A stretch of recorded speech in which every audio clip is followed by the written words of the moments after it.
Hello, my name is Bill Davis. I'm the program chair at the University of Arizona Global Campus in the College of Professional Advancement. Very proud to be here participating in this year's Teaching and Learning Conference. These are fantastic. And I'm especially excited because I get to present with my colleague from assessment, our assessment department, Kaitlyn Sproat. And I also, before Kaitlyn speaks, I just want to acknowledge Kristi Hamilton, who is a student advising manager who helped contribute to this content also. And we've worked together before. So I want to give her a shout out. But now I want to turn it over to Kaitlyn. Thank you, Bill, and it is always such an honor to work with you and collaborate with you. My name is Kaitlyn Sproat, and I am an assessment specialist here at the university, as well as an associate faculty member and student. And with my background in elementary education, collaboration and conflict resolution skills are just such a key to success within teamwork. And partnering with others and bringing in the strengths of each group member provides such an advantage to support our students, faculty, and staff at the university. And we are just really excited to discuss some effective principles for fostering collaboration and conflict resolution with you all here today. Kaitlyn, thank you. Okay, now I'm not going to go ahead and read the abstract because you read it in the program already, but I'm so excited to team up here and again, pass on, pay forward some of this information that I've learned as far as negotiation, coaching, mentoring, collaborating. And I'm doing this again with Kaitlyn Sproat here, and Kaitlyn is just absolutely outstanding when it comes to working with people. So when this opportunity opened up, I didn't just walk to it, I ran to it because I knew that something good, there would be great energy coming out of this, and we're going to actually put forth something special. And it's based on the book, Getting to Yes by Fisher and Ury. What you're going to learn here is how principled negotiation principles, active listening, emotional intelligence, how it can foster a culture of continuous learning, alignment, and mutual respect within the organization and within teams. Next slide, please. Okay, again, this is built on this presentation on Getting to Yes, about teamwork, right? Together, everybody achieves more. So let's keep moving here. I'm excited to tell you more about this. Okay, about teams and groups, this is something that I think I want to really, hopefully it resonates with you. And I just want to talk about teams when we go into teams and groups, right? Ad hoc committees or dashboards or sprints that we do, short projects. I believe that it's important to remember that with some projects, individuals rarely possess all the skills needed for successful innovation. However, when they come together, they collaborate, innovate, they adjust, adapt, and they grow together and uncover each other's strengths. I could see working with Kaitlyn in the times I have where she's really strong. She can see where maybe I'm not quite an A in this area, maybe a B. But what happens is this fuses together and you get synergy, right? That's the combined energy, the combined focus, the combined focus. And what happens is positive interdependence emerges when group members feel fully engaged in cooperative action. And together they're focused on achieving the group or the team's goals and objectives.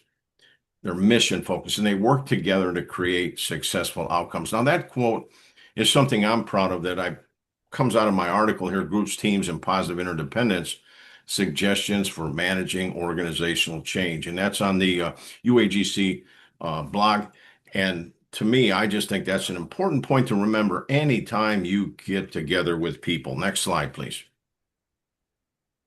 Okay, what we're going to cover here, these are just the objectives today. Again, you're going to hear a little bit about conflict escalation, in practical terms from the Fisher Ury book.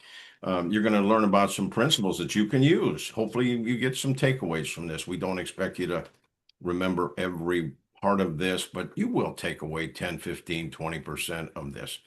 To give you some tools, the Fisher Ury book, their principles.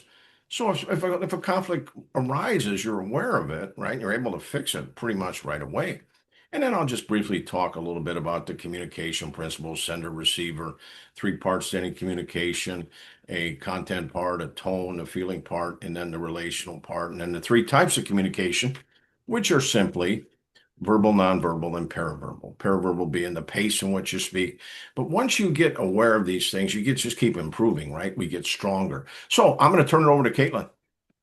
Yes, and before we dive into Ury and Fisher's book on on focusing on the yes, we also just want to take a look at what John Gordon says about positive leadership.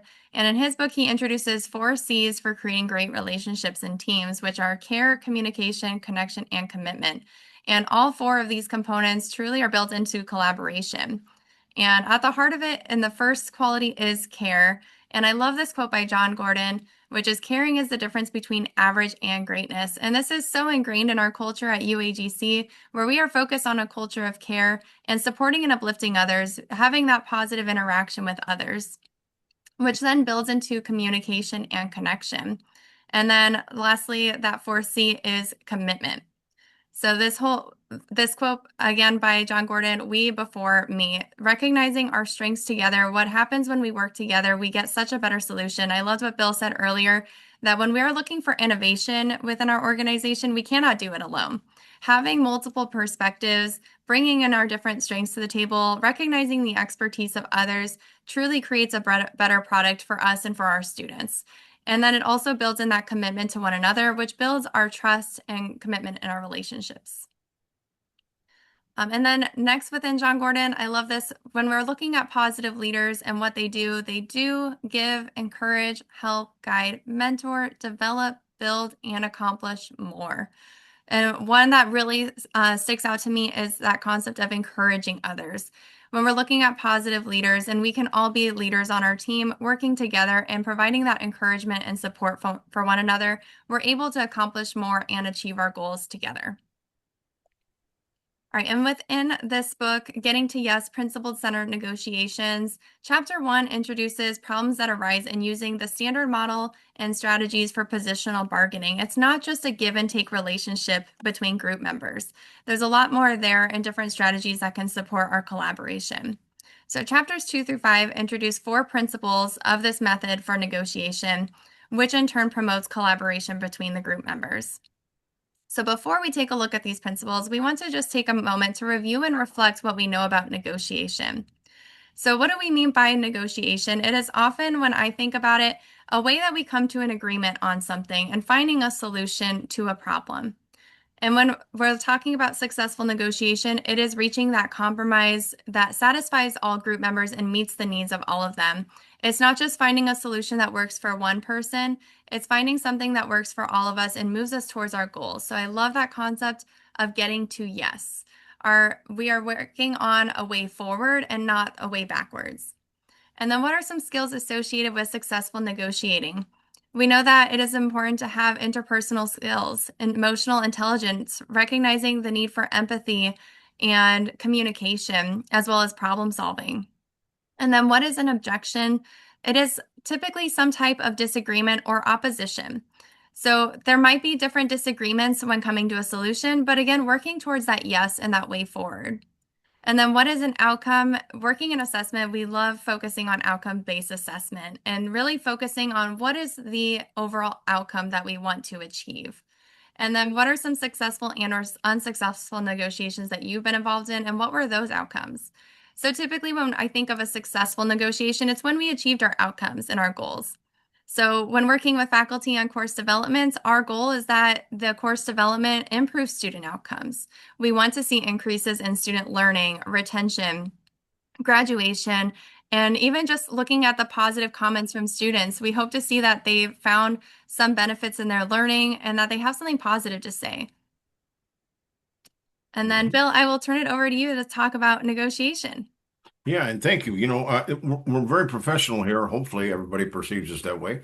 We're putting out some content for you to think about, right? That you can tune up. And one of the things I love listening to Kaitlyn because she talks about assessment and outcomes, and the word negotiation comes up. Now, keep in mind, sometimes these are just conversations, they're dialogue. We could call them negotiation, but remember, for dialogue to be important, it needs to be equitable, empathetic, and meaningful, right? Or it's not dialogue. So there's a lot of that dynamic going on in a negotiation process. So, and you're getting an opportunity. This can be used in education. These principles, they can be used in business.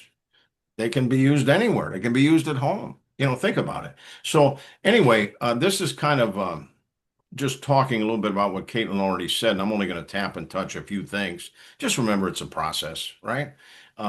You're looking for something that's mutually acceptable, win-win, right? Satisfying conclusion. I feel good about the way this turned out. I mean, it's nice to uplift people. An attempt to reconcile what constitutes a good result for you and the other party. Both sides win something. I said win-win. Prepare, propose, debate, bargain, close. That happens sometimes really quick. Sometimes that can happen slow, depending upon the stakeholders in the party. But, again, skills, your competencies, you need to be able to prepare. You need a wide range of objectives. Be flexible, adaptable. What are the possibilities? Possibility thinking, be flexible, emotional intelligence. What a great skill. Social awareness, relationship management, self-management, all of that is there. So with that said, let's keep moving here. And remember now, the negotiation is a fact of life. More and more occasions require negotiation. Every negotiation could be different, but the principle of negotiation can be used where there is one issue or several. Next slide. And the four major components. This is a good takeaway. Separate the people from the problem. Try to see objectively. Don't lose your objectivity. I know in my career, I was always taught keep your objectivity. Ingrid Newey from PepsiCo says always assume positive intent. So realize these are just things that are going on in the dynamics, but separate the people from the problem. Don't make it personal. Let's look for those solutions. Focus on interests, not positions. What is their interest? My interest is this. Come together to get a win-win. Invent options for mutual gain. Hey, if we did it this way, would that work for you? But again, it requires some dialogue, right? That's meaningful, equitable, and empathetic. But insist on using objective criteria. I heard that come through loud and clear with Kaitlyn because she's in assessment. And by the way, she's one of the outstanding assessment folks that we have here, Tricia Lauer, Teresa Couric. I mean, that department is so sound and so solid, and it helps us see objectively in our programs, for example, what's working, what's not. So my salute Kaitlyn and the team. Next slide. Okay, always remember now that if you do happen to get in a conflicted situation, usually sometimes there's strong emotions involved in responding and hurting people's feelings. It can only make it worse. So talk for purpose, why you arrived there. What is your purpose? For example, my purpose in education is to empower, enrich, support, and graduate students. I want to make sure I do everything I can to lead, lift, and equip students for success and nurture them if needed. But understand your purpose. Why are you there? What are you trying to accomplish? But if you see anger's high, some things are just best to say nothing. Leave it unsaid. But before making a statement, know what the purpose this information is going to serve. Because again, hurting people's feelings only can make it worse. All right, next slide. And don't blame the other person for the problem. Act as a partner. I always approach it this way. Not as an enemy. I'm not your adversary. I'm here to work. Let's see if we can find a solution. I used to say that in my business career, I still say it today, is that I'm after resolution. Let's see if we can fix this.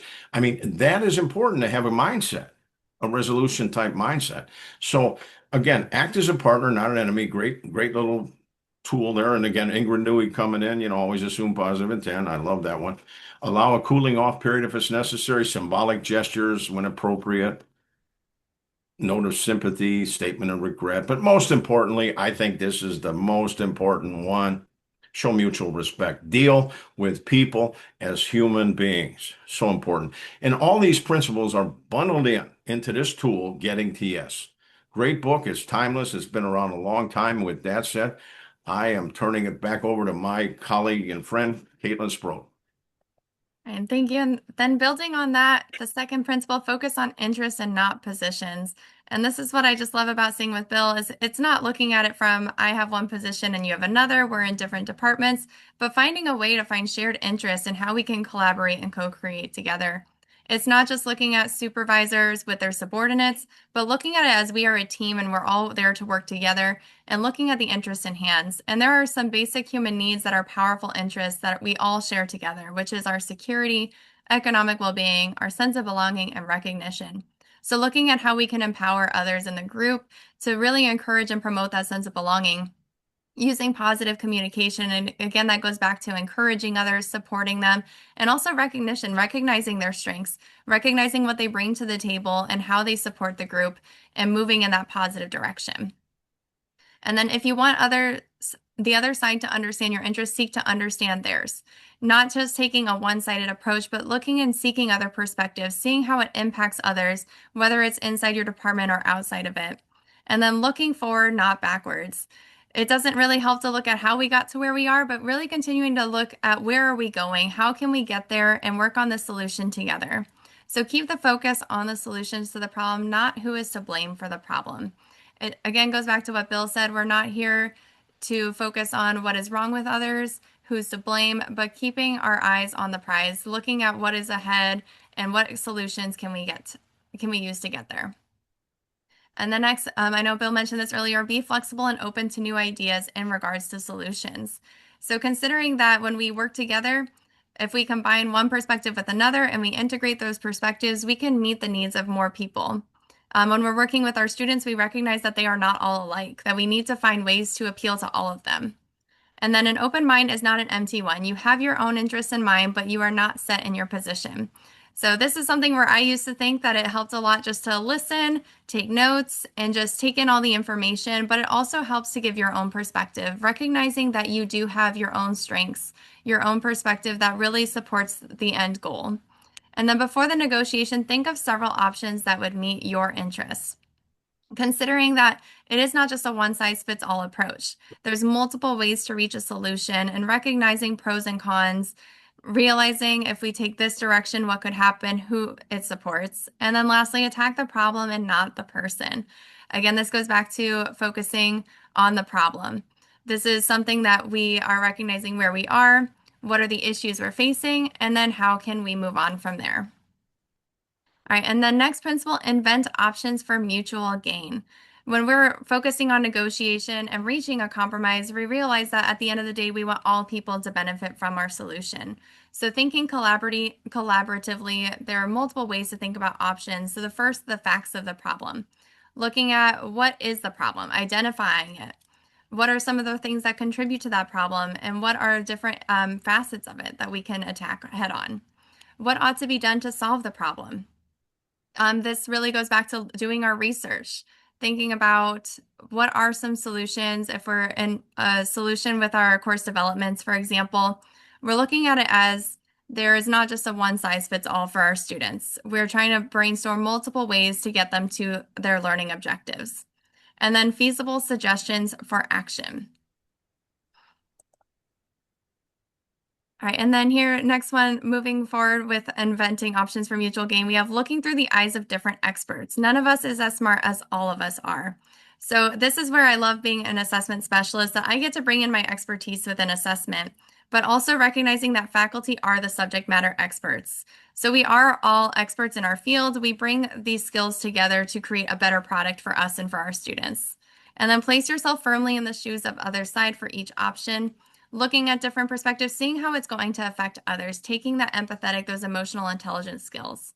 And then try to find something that other students and or faculty has agreed to in the past. If it worked before, there were strategies and principles that worked for them, considering how that can work now.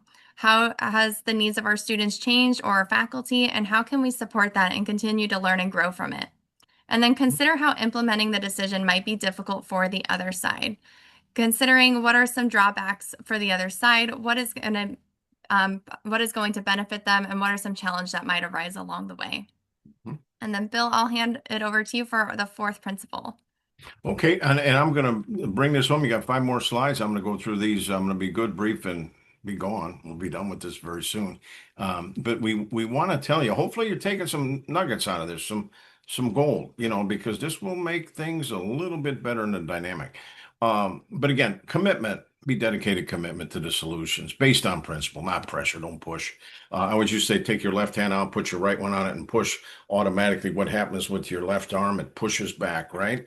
It's just a reaction. So finesse, work with people. collaborate, co-create, have a great mindset that you're going to do well. But standards of fairness, obviously, refer to precedents, past practice, look for possible independent standards and fair solutions. We're doing that. Some of this is repetitive. Keep in mind, this is active learning, Bonwell and Eisen. As we present here, we're repeating some of this because that is a tactic, a strategy when you look at active learning, the process of doing, observing, dialogue with self and others. Now, this is a video, so we don't get to have that one-on-one dialogue, but you can see we're repeating some of these things because we believe that they need to be mentioned again and they'll resonate. Next slide. Possible standards, again, professional standards, efficiency, time constraints, equal treatment, tradition, moral standards, but don't yield to pressure. Keep moving. Next slide. And again, I'd be remiss if I didn't put this in here because I've studied conflict and research conflict in the PepsiCo system. We've been trained on this as well as St. Ambrose University. We're in the graduate program. We got certificates on conflict management and so forth. We were trained very well there. But three types of conflict: interest conflict, cognitive conflict, and normative conflict. Interest conflict, you both have an interest. And again, at the bottom here is what we had from some of the courses that we have on conflict management. But if you have an interest conflict, sometimes you're going to bump, right? And that's normal. You see it this, and then the cognitive conflict can come in. How you see it, how they see it, and how it really is. That can happen. So sometimes be patient. Don't rush to judgment. Understand the perception. How do they see it? Normative conflict, those are value type conflicts. That's when it starts to escalate and things are just not going the right way because those are the toughest to resolve. And sometimes they result in bruises and headbangers and so forth. So just keep in mind interest conflict and normative conflict. So anyway, good that you have those constructs because it is important. Next slide. Now, how can you better manage conflict? Please see the big picture, right? Why are you there? What's your purpose? And then see the many possibilities on how to, and I love this, Dr. Blake Naughton says this in our culture. How can we collaborate? How can we co-create? How can we navigate to find the pathways to success? And sometimes that can be challenging in situations, but we've got to have the mindset that we see the bigger picture. We want to assume positive intent. We want to realize that as we move forward, we're going to be working with people. And sometimes we're going to have a cognitive issue, cognitive conflict, or a interest conflict. And so, continue to shape and refine your skills so you get to where you can create opportunities and pathways for success. But don't try to shrink it. But remember, change brings opportunity. So next slide. And again, these are just some summaries again, Bonwell and Eisen kind of active learning, looking at this and saying, think about having a wide range of examples, explore the possibilities, prepare well in advance. I'm repeating some of these things. You heard them earlier. Interact, listen. You heard the word active listening. You heard in this presentation about communication, sender, receiver, three types of communication, three parts of a communication. You heard about objective criteria. You're listening to it all. But remember, have a wide range of possibilities. Adapt, be adaptable, flexible. Be like a blade of grass in the wind, bend and never break. Continue to move forward towards solutions. Again, collaborate, co-create, navigate. Understand these situations are normal. It comes in groups. Be flexible. It's a sign of strength, not weakness. And again, lead with emotional intelligence, because if you understand yourself more, how you react in situations, you're going to be even better. And Ben Franklin, one of his quotes says that three things are hard in life. I just remembered this. He says that steel is hard, a diamond is hard. And he says, understanding self is hard. So lead with EQ and know what your normal tendencies are and how you react and make those adjustments, because sometimes the smallest adjustment can lead to some great accomplishments, some great dynamics. Next slide. And again, no anger. Again, being repetitive here. Don't put anger on anger. Talk to each other, not about each other. I would always, for fun, say if you're going to gossip, gossip about something positive, that is happening. Um, does the relationship matter? Ask yourself. Yes, we need each other, right? Together, everybody achieves more. We got to be tolerant of each other, encourage each other. We have to acknowledge each other, but we have to be mindful that we need each other. Improve your conflict resolution skills, improve relationships, build relationships. Excellence in relations and customer service, student service, care, they're so important to growth and retention. The experience people have with you is what they will remember the most. Next slide. I just am going to just mention this one and we're going to go right to the final slide. Before the rest, your attitude must pass the test. Back earlier in my career, I remember going to these principal breakfasts when we had all these schools, and I remember being invited there and hearing one of the superintendents say to all the principals in the area here in the Quad Cities, before the rest, your attitude must pass the test. People need to know you're committed, dedicated, professional. We're going to have a win-win here. But again, remember, talk the walk, walk the talk. Remember, people are watching more how you walk it than you talk it. Because the first way you establish credibility is through your words. The second one is just to watch. They're watching you all the time. But again, the fish philosophy, this is an old one, but choose your attitude, play, make their day, be present, be in a moment. Next slide. I've had a absolute pleasure presenting with Kaitlyn Sproat and putting this content out. We hope that you take away something from this. Kaitlyn, how about you close us out? Yes, first I'd like to thank you, Bill. It is always such a pleasure and such a great opportunity to collaborate with you. And one of the things I'd love to reiterate that you mentioned earlier, one of my favorite takeaways is assuming positive intent, something that I've just learned so much from your positive mentorship and leadership. And we hope that you all have some key takeaways from today's session to support collaboration in your workplace. And thank you so much for watching and joining us today. Thank you.